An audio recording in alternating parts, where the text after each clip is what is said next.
Keith Weirich. I am extremely proud to be the artistic director at Peacock Players, New Hampshire's premier award-winning youth theater. I have had the distinct honor of being the steward here for this nonprofit youth arts company for 16 years. I love it.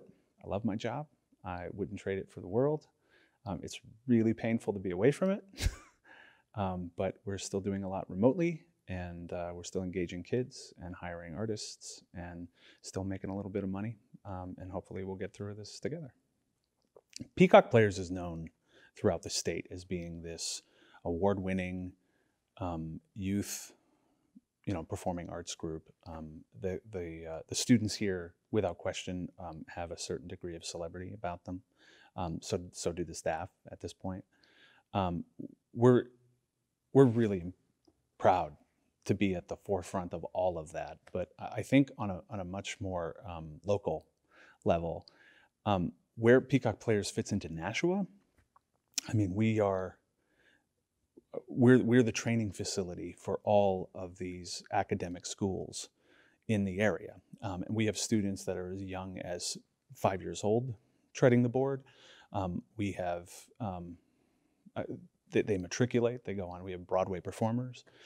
We have national tour performers. We have people on TV shows now that you can stream currently on Amazon Prime. I mean, the longevity of having so many generations of Peacock Players has really grown beyond our little bubble. But what I think I'm most affected by working here is what it means for these students. So there's a real lack, I think, of curricular drama in a lot of these schools in a formalized way, and I really appreciate.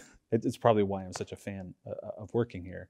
I really appreciate the way that Peacock Players is fostering those few big fish in all these little ponds, and they're all coming here and furthering themselves and advancing the art form. To me, I think that's probably the most amazing thing about Peacock is it never stops.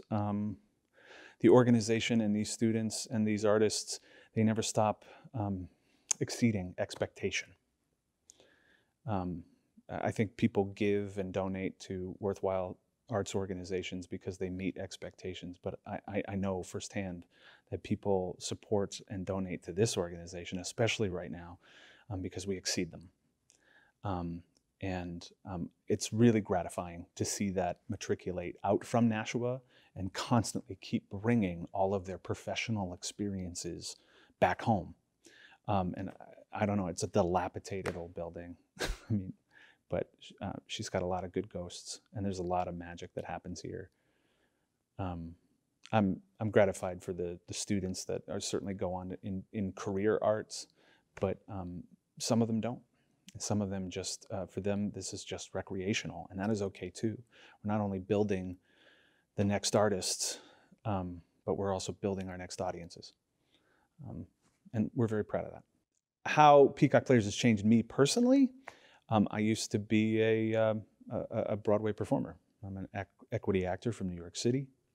I grew up in Pennsylvania and grew up in a community theater situation very similar to Peacock Players, but nowhere near as strenuous and intense. But moving from New York, I mean, I fell in love with a New Hampshire girl, and I moved up here. I thought, in truth, I was probably getting away from theater. We met, strangely, in this building almost 24 years ago. And it's weird to be here still. Like, I still see ghosts of the past all around me, but I'm super proud, and so is my mother, of all the successes in New York City and traveling the world and performing. I am most gratified by my position here. I think being in the Dream Factory and recapturing what these kids can accomplish reminds me on a daily basis of why I wanted to get involved with theater arts in the first place. It's changed me. This is, without question, where I need to be. People ask me all the time why I like working directly with students, young artists. For me, without question, it's because they feel things more sharply. They feel things more acutely. They are in the process of having their first loves and the first death in the family and breakups and strong friendships. And I think their emotions run sharper. And I know they do. They run sharper. Their minds are still in the process of learning. They're not desensitized to anything. They're the best possible people to work with because you get so much from them. I think that we as a staff steal more from them than I think that they might glean from us. But there's such an admiration between the two, here especially, that I think really solidify a lot. There's been a real challenge as of late in trying to engage students when we can't gather, right? We are the theater and live performance. I mean, we are the first business to shut down and we are going to be the last ones to open up. It's been really difficult. I think the challenge has been just to really, for me, it's really just been to engage the students, try to keep as many of the resident artists here employed as possible, and just to make enough money just to coast through what is undeniably a dark spot, right? We've had some real success with it. We were not able to do our summer camp program this summer, which was without question the right choice. I mean, the safety of these kids, the safety of their families, the safety of the staff, without question, that takes priority. But we found engagement. We've had to look at it virtually. We kept seeing, our phrase kept being, the show must go online. And we created a series of virtual, intense workshops. Some were week-long, some were day-long. We're still processing through that. I mean, everybody has Zoom fatigue. And now that students have returned, well, at least to their schooling, if not back to their schools, I think the Zoom challenge is even harder now, right? But there's still engagement, that we are pursuing outdoor concerts. We are pursuing live stream performances. We're limited rights and royalties wise by doing a lot of stuff, but there's such a desire from these students to do what they do. I mean, I know that the artists, I know that we're in this sort of the same boat, but the students, like the way they feel, they're sharper about it, they're smarter about it. And my Jedi Master used to teach me that limitation fosters creativity. And that's a phrase that we use quite a bit around here. And these kids, despite their limitation, they are finding a way. I think one of the most interesting conversations that I've had as of late about the pandemic, what it's done to the arts, and what we envision or what we think might be the future of that. I had a great conversation recently about there's a lot that I wouldn't want to lose as an artist about this dark time. There's been so much progression through theater. I mean, that's really all I feel even remotely qualified to talk about. But theater has gone through revision constantly since the dawn of time.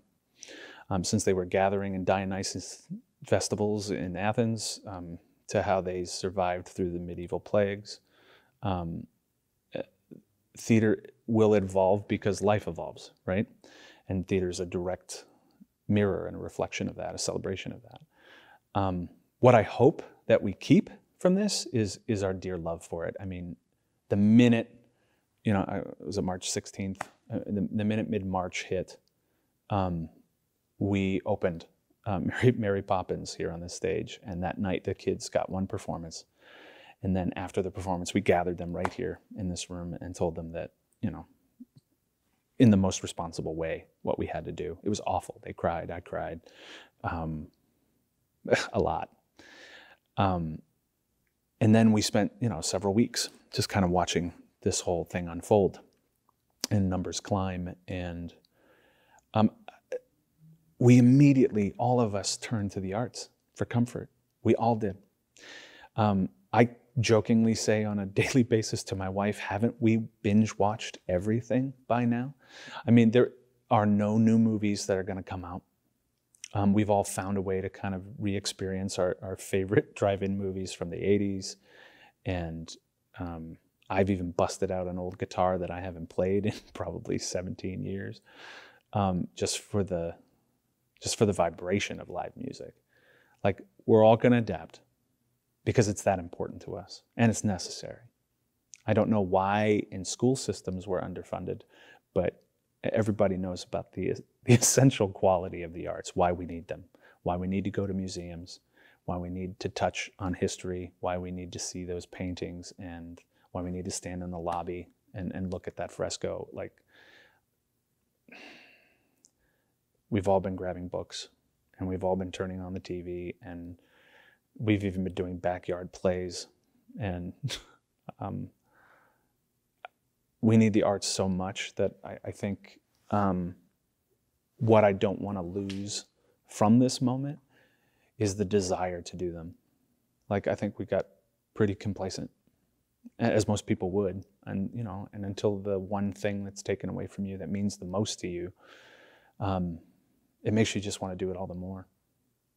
At first, there was all these free theater productions. The Cirque du Soleil was showing, who's now bankrupt and gone. Like, the Cirque was putting up their shows for free for live streaming, and the National Theater was doing it, and it was great to sort of devour all this theater. I mean, even Lin-Manuel Hamilton was live streaming on Disney Plus in a way that, and reaching so many people in a way that live theater couldn't. But it was all born out of here.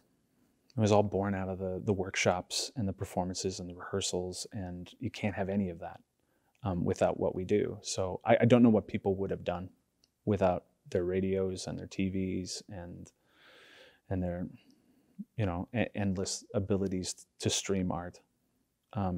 What I've missed the most is the community. It's being able to share that with a group of people. It's something to watch Hamilton on Disney Plus, especially because it's edited so perfectly, but it was even that much more magical when you were in a room filled with 500 people experiencing it for the first time. I think people will adapt. They have to.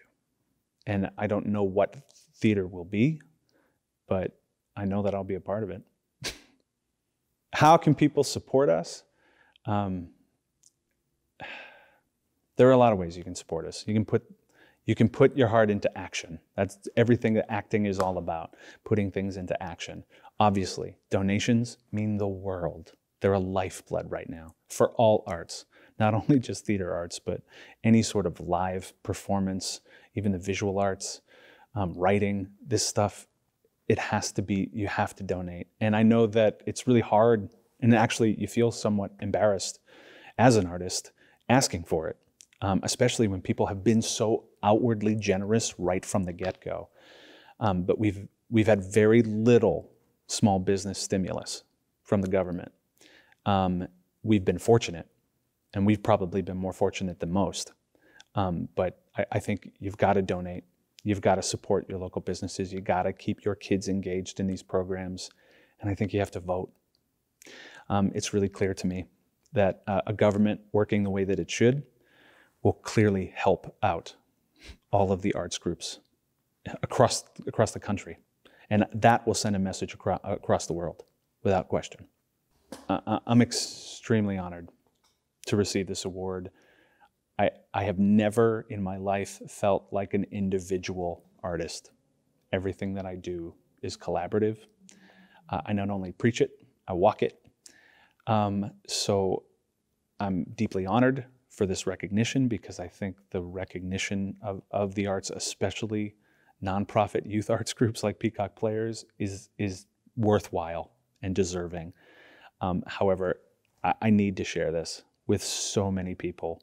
I need to share this with the students first and foremost, because they are the reason that we do it. And their parents and the volunteers, the board of directors, and all of the amazing and intelligent and creative resident artists that work here. I mean, this isn't an individual artist award. This is an award that goes to so many people who are deserving for it. So thank you.